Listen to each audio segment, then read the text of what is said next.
There was once a cottage that overlooked the moors. It was home to a beekeeper, whose honey was so delicious that people would say he was magic. But no, no, he would tell them, it's all my bees.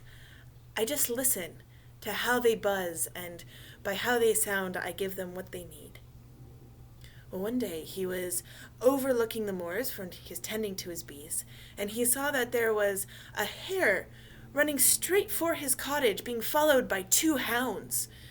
In a simultaneous motion, he threw open the gate, threw open his coat. The hare jumped in, threw his coat down, picked up a large stick, and began to fend off the hounds, who retreated back into the moors.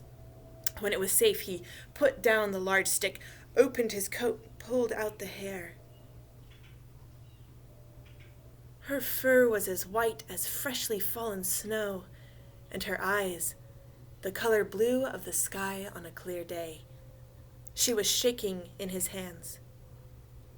He took her into the cottage and set her down, got her fresh fruit, vegetables, and water, and he left the door open so she would know that if she needed to, she could get out. And then he felt a little shy and he felt a little silly, but he thought he should probably ask her. And he said, you're welcome if you'd like to stay, or if you need to go, I understand, you're welcome to go. But he watched as she found a nice little warm place in the cottage, telling him that she would stay. Well, time passed, and the two of them became great friends. He would go about his chores, and she would hop around the garden and the yard as he tended to the bees. And then one day they were both in the cottage, and they heard a knock at the door. And he felt a sense of unease. But he went to the door, and he opened it, and there was an old woman. When he saw her and the hate in her eyes, he felt a chill run up his spine. Without even greeting him, she looked back at the hare and said, "How much do you want for the hare?" No, he said, "no, the hare is not for sale." And he found strength growing in him, and he said, "I'm going to ask you to leave now." And he watched as hate and anger filled the woman's face, but she turned and left. Things went back to normal, but he still felt that sense of unease, and as he'd go about his chores, he would make sure that he could always see the hare.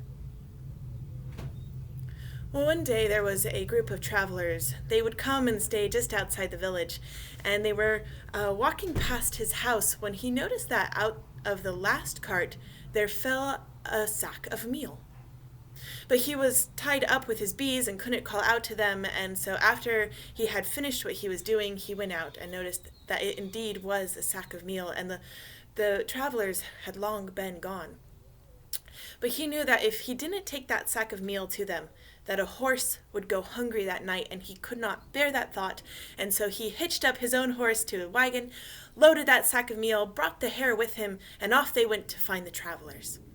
When they came to where the travelers were staying, they were greeted by a young man who was so grateful, accepted the meal, and then his eyes fell on the hare.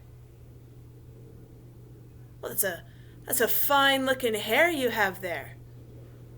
But hares don't have blue eyes." Well, the beekeeper got a little offended. He said, and defensive. He said, well, this hare has blue eyes."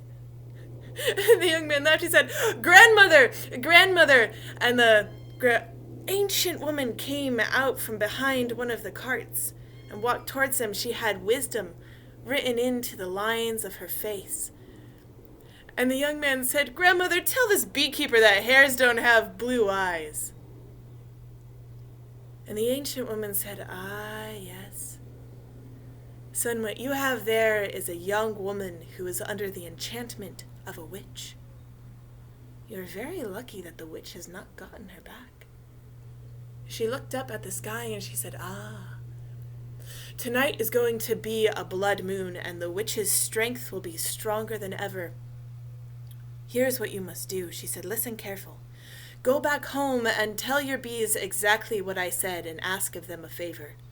Leave your cottage door open just a crack, and then ride as far as you can away from the moors." She reached into her pocket and pulled out a thread. She said, "Tie one end of this around your wrist and the other around the hair. No matter what happens tonight, do not let her go, or you will never see her again." The beekeeper thanked the old woman and rode as fast as he could back to his cottage. He told the bees what she had said, asking of them a favor, and left the door to his cottage open just a crack. And then he rode as far away as he could, away from the moors. And he watched as night fell and the white moon turned to the color of blood. He took out that thread, tying one end around his wrist and the other end around the hair, and he held onto her as she struggled to pull away from him. But he held her gently and strongly through the night. And in the morning he could feel the sun dancing on his face. And he opened his eyes, and there in front of him stood the most beautiful woman that he had ever seen. From the enchantment, her hair was as white as freshly fallen snow, and her eyes, the color blue of the sky on a clear day. They looked at each other and they felt a little shy.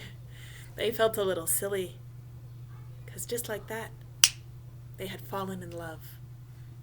Well, they made their way back to the cottage, and as they were going through the village, and a villager called out to the beekeeper. He said, "Hey, beekeeper!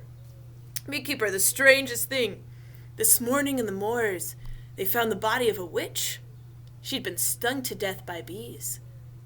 And the beekeeper said, "Well, I wouldn't know anything about that."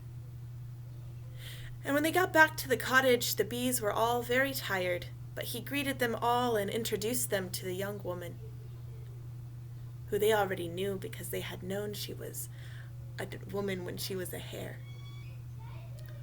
And they all lived together in peace the rest of their days.